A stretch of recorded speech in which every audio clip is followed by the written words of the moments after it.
The following story was written and recorded by Lex, a participant in Mental Health Connecticut's Write On program. This class was done online during the 2021 coronavirus pandemic, precluding our usual in-person final reading event. Lex will share her story of finding herself through mental illness. The story is raw, personal, and contains language that may not be suitable for younger listeners. My name is Lex, and I'm here to tell you a story about finding yourself through mental illness. For as long as I can remember, I have loved the performance arts. Plays and musicals were my niche market. My mother's best friend was a very theatrical woman, and when my mother took a toddler-aged Minnie, I remember that I bawled my eyes out at the sheer excitement of seeing a character I connected with breaking into song. Even in elementary school, any sort of script that we read as a class sent me reeling into a land of acting and fantasy. I have worn so many strange costumes, memorized so many monologues, and constructed so many props in my lifetime. I like to imagine my life as a play sometimes, with music and scene changes and happy endings. When I was born and my parents picked a name out for me, they decided on Alexandra, and my father claimed that this was because Alexander the Great had a daughter named Alexandra, and that she had been the only member of Alexander's family who had not been murdered.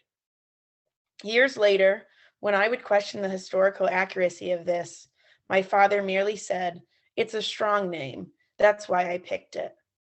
It is strange to reflect on how something so essential to my identity was assigned to me. In the play that is my life, I feel that I've never quite fit into this strong and powerful role of being Alexandra. My sister was called Amy, and she stomped her 4-year-old feet and declared that I would henceforth be known as Allie, spelled the same way as her name was, Amy and Ally. From a young age, I recall wondering if this was my role to play, where was my script? If I had to separate my show into acts, being Allie would be Act One. All of the moments of my life became a staged performance. The lights dim in a crowded auditorium, and I can imagine the exposition. A little girl who is quirky, unique, smart, and emotional dances through a montage of childhood joy and trauma. Different circumstances that may have painted my youth appear as abstract characters and voiceless forms, the monsters lurking in the background of a staged montage of my development. Some mental health disorders are genetic, meaning a person is born with their mental health struggles programmed into their DNA. On the other hand, many mental health disorders arise from childhood experiences. How we form relationships with our caregivers, what traumas we experience, and how we learn to regulate our emotions change how our brains develop, and how our brains develop can lead to mental illness. In the part of my life where I was Allie, I was labeled as a child who had regular emotional outbursts and frequently struggled with things like focus, appropriate voice volume, and how to make friends. As Allie, I begged the people around me for my copy of the script so I could know the lines and what was expected of me. When I think about my childhood, I have happy moments, but I can see the cracks between them and how my foundation was built atop confusion. As Act One closes, we see the little girl pick up a blank notebook and begin desperately to try to write her own script. Act Two would be called Alexa. I got tired of being Allie, and I started to introduce myself to others as Alexa. This became my new name. I wrote it in all of my notebooks. I left Allie behind as an abandoned husk and refused to respond to those who were looking for her. I felt like I was finally at home with who I was. I somehow found it in my socially awkward teenage angst to gravitate towards school musicals and theater clubs, up through high school and college, needing the avenue of becoming someone else to find myself. As I started to navigate things like love, puberty, and mental health, the show continued on. A new scene began, where the difficult parts of being young played out with a great soundtrack, revelation filled soliloquies, and way too many costume changes. My family never picked up on the fact that they had lost Allie, and continued to search for her in the actor who had taken her place. As I struggled through my young adulthood, I couldn't seem to understand why I still had no freaking script. So I started an entirely new storyline. As the play continued, eventually, I fled the country and left behind anyone who knew Allie. On an entirely new continent, I was Alexa Clash, the rock star. I felt like I had found something that my life had been lacking. It was as if I had been wearing the wrong shoe size for years and finally got my feet into something more comfortable for walking around. I had started college with sincerest intentions of majoring in theater. I pursued a different major, though, and left theater as a fun side hobby. When I went through my grand move to a new country, Alexa truly came to light. I was writing my own play by then.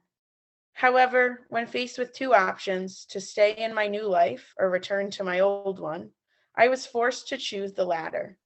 The curtains closed on the promise of a new show, a different show, a better show. So we find ourselves in Act 3. Act 3 may just be called Stuck. I'm 26 now and I'm stuck.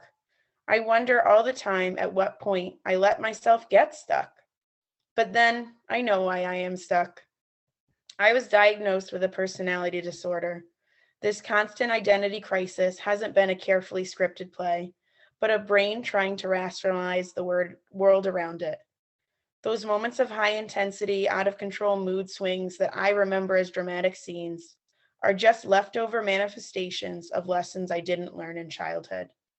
Before, when I was living in a stage show with a carefully planned plot, character growth and drama were to be expected.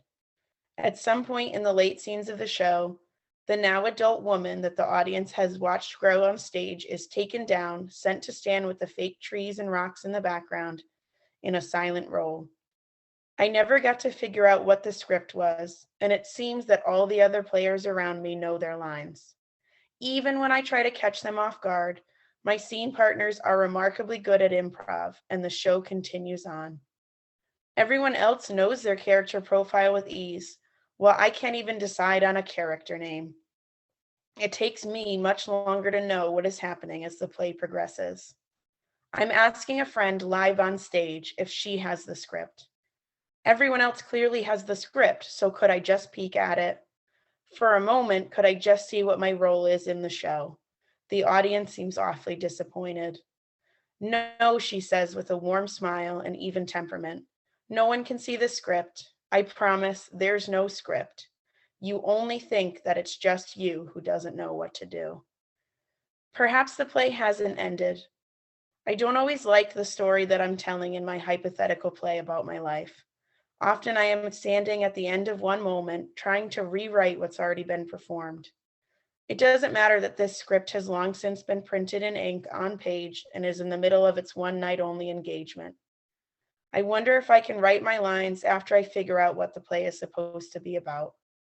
If my life is a play, it's a play that's live, right now, on its closing night, with no hope of being able to rehearse the arid scenes again. I still don't know the script, but the show must always go on. I go by Lex most often now, and I try to move with the changes of my show to become unstuck. My mental health doesn't have to define the whole story, as it turns out. I can still find myself and finish the show on my own.